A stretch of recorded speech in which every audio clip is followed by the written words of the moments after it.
Subscribe करते वक्त bell icon को जरूर प्रेस करें जिससे लेटेस्ट एजुकेशनल वीडियोस का नोटिफिकेशन आपको मिलता रहे। इस वीडियो में मैं आपको इन्फ्लेशन क्या होती है इसका बेसिक कॉन्सेप्ट एग्जांपल के साथ समझाऊंगा और टाइप्स ऑफ इन्फ्लेशन कौन कौन सी हैं वन बाय वन करके इनका कॉन्सेप्ट एग्जांपल के साथ इजी वे में समझाऊंगा।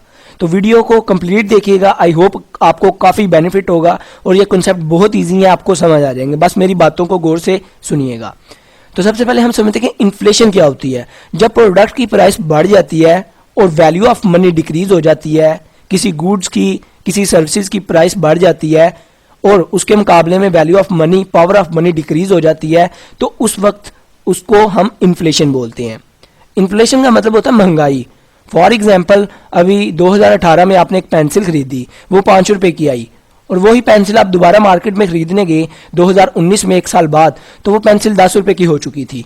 तो इसका मतलब प्रोडक्ट की प्राइस बढ़ गई है। अभी 5 रुपए में इतनी ताकत नहीं कि उस चीज को हम खरीद सकें, उस प्रोडक्ट को वो उस पेंसिल को वो खरीद सके 5 रुपए। उसके अंदर इतनी ताकत नहीं, उसके अंदर इतनी पावर नहीं। तो ये जो पावर है इसका डिक्रीज हो गया, वैल्यू ऑफ मनी का डिक्रीज हो जाना और प्रोडक्ट की प्राइस का बढ़ जाना, इसको हम इन्फ्लेशन बोलते हैं, महंगाई बोलते हैं। अभी बात आ जाती है कि टाइप्स ऑफ इन्फ्लेशन क्या होती हैं। सबसे पहले आ जाती है cost push inflation. Cost push inflation क्या होती है?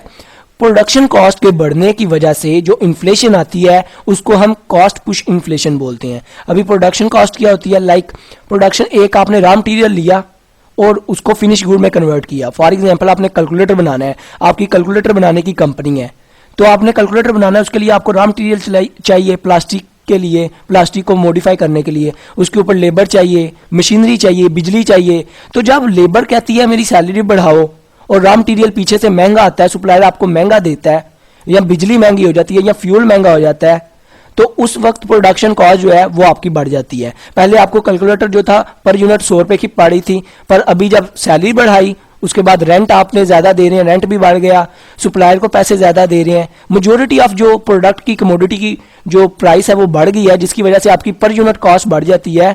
मतलब पर यूनिट प्रोडक्शन कॉस्ट जो है उसको मैन्युफैक्चर करने की जो कॉस्ट होती है उसको हम प्रोडक्शन कॉस्ट बोलते हैं, वो बढ़ गई है। तो आप कहेंगे यार मेरी कॉस्ट बढ़ी है, अगर पहले मुझे 100 का पा रहा था मैं 150 में बेच रहा था, अभी मुझे 150 का कैलकुलेटर पा रहा है मैं 200 में बेचूंगा।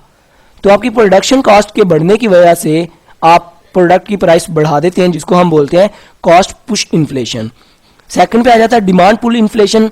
डिमांड पुल इन्फ्लेशन क्या होती है कि जब लोग किसी प्रोडक्ट की डिमांड ज्यादा करते हैं और उसकी सप्लाई कम होती है।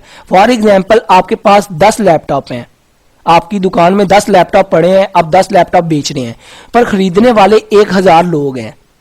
तो अभी आप बोलेंगे यार इतने ज्यादा लोग खरीदने वाले हैं, तो अभी ये जो 10,000 का लैपटॉप है मैं इसको 20,000 का बेचूंगा। तो क्या करेंगे, लोगों की डिमांड का, लोगों की मजबूरी का फायदा उठाएंगे, देखेंगे कि लोग इतने ज्यादा हैं, डिमांड बहुत ज्यादा है, तो लोग पैसे दे देंगे, मजबूर हैं, तो कॉमन सी बात है लोग दे भी देंगे क्योंकि डिमांड बहुत ज्यादा है। तो लोग बोलेंगे चीज खत्म हो जाएगी तो इसको खरीदो, बेशक जितने मर्जी पैसे हैं। तो जब डिमांड ज्यादा हो जाती है उसकी वजह से भी जो इन्फ्लेशन आती है, उसकी वजह से जो प्रोडक्ट की प्राइस सेलर बढ़ा देता है, तो जब प्रोडक्ट की प्राइस बढ़ जाती है तो कॉमन सी बात है महंगाई होती है, वैल्यू ऑफ मनी उसके मुकाबले में कम हो जाती है, पावर ऑफ मनी जो है वो कम हो जाती है। तो उस इन्फ्लेशन को हम डिमांड पुल इन्फ्लेशन बोलते हैं। थर्ड पे आ जाता है मॉनिटरी इन्फ्लेशन। मॉनिटरी इन्फ्लेशन पैसे से रिलेट करती है। फॉर एग्जांपल सेंट्रल बैंक जो है ना वो पैसे को छापता है, पैसे कितने करेंसी छापनी है, कितने नोट 500 के इशू करने हैं, कितने 100 के इशू करने हैं, कितने 1000 के इशू करने हैं, ये सारा काम कौन करता है? Central bank. तो सेंट्रल बैंक जब सप्लाई ऑफ मनी बहुत ज्यादा कर देता है, बहुत ज्यादा करेंसी को छाप देता है, ये जो करेंसी होती है ना बेसिकली रिसोर्सेज की बेस पे छापी जाती है। फॉर एग्जाम्पल हमारे पास 1 करोड़ का गोल्ड पड़ा है, 5 करोड़ का हमारे पास आयरन पड़ा हुआ है, 6 करोड़ की हमारे पास जो है मिनरल रिसोर्सेज है, नेचुरल रिसोर्सेज हैं, तो टोटल बन गया फॉर एग्जांपल 15 करोड़। तो अभी 15 करोड़ के हमारे रिसोर्सेज हैं, तो जो सेंट्रल बैंक है रिसोर्सेज को देखते हुए 15 करोड़ की ही करेंसी छापेगा, 15 करोड़ के ही नोट जो है वो सप्लाई करेगा।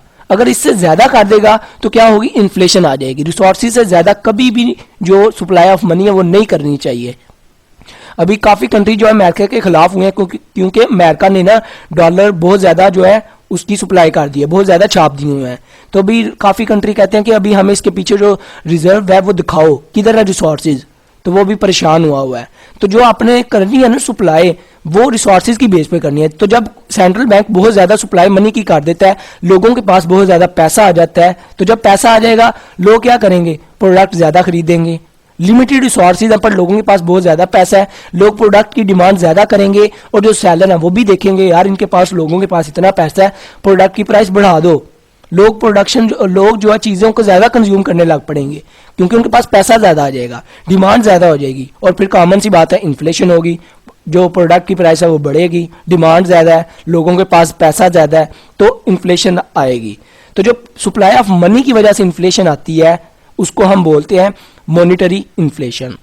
अभी फोर्थ पे आ जाता है वेज पुश इन्फ्लेशन।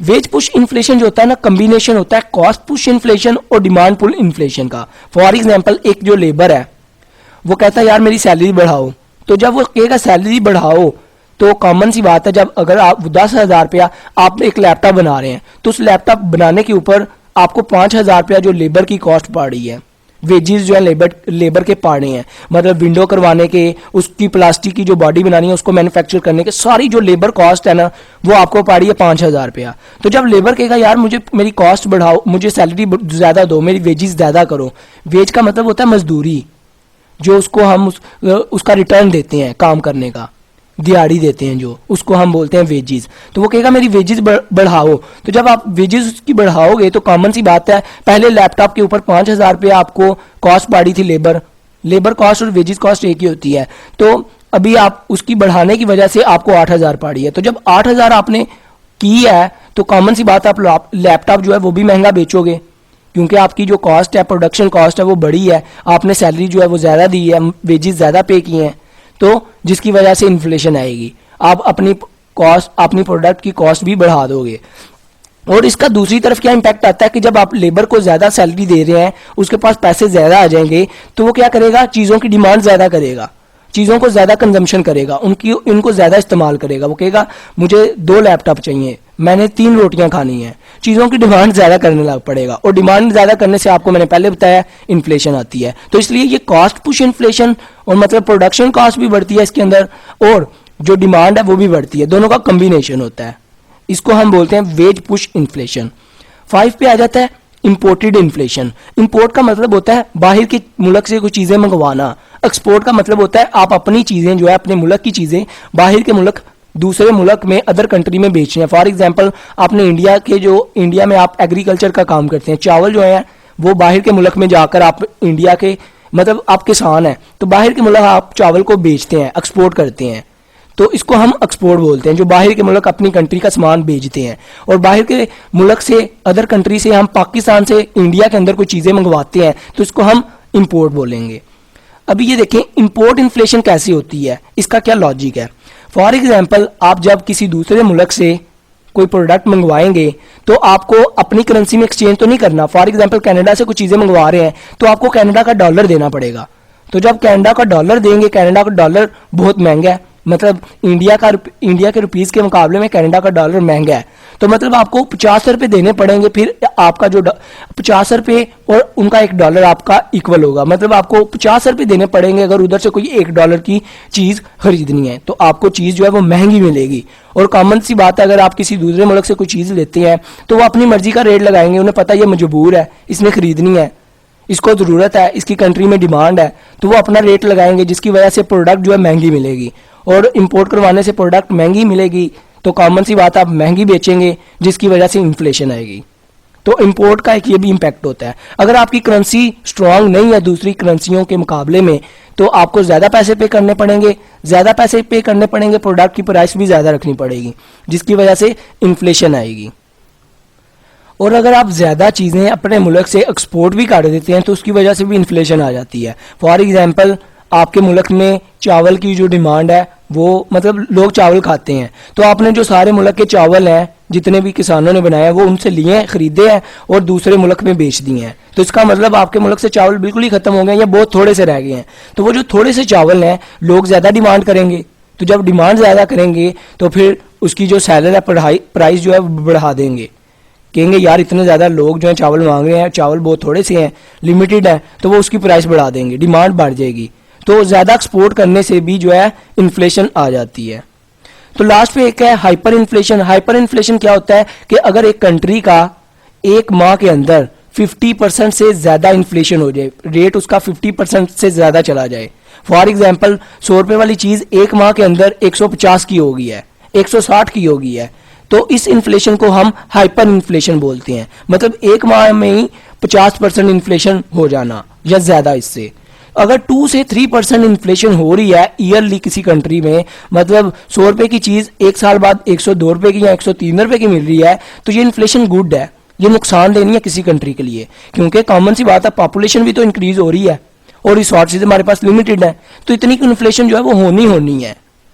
और इस कॉमन सी बात है, आपकी सैलरीज भी तो बढ़ी है ना, एम्प्लॉयज की सैलरी भी बढ़ी है, बिजनेस के अंदर उनको पैसे भी ज्यादा, प्रॉफिट भी ज्यादा मिल रहा है, तो ये एक मतलब चीजें महंगी हो रही हैं तो उनकी सैलरी भी बढ़ रही है, तो इतनी कोई इन्फ्लेशन जो है वो गुड होती है। आई होप आपको इसका कंसेप्ट क्लियर हो चुका होगा।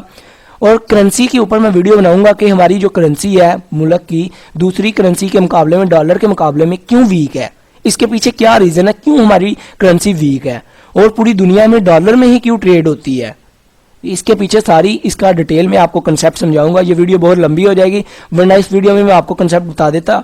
अपना बहुत ख्याल रखिएगा, दुआओं में याद रखिएगा। Good bye.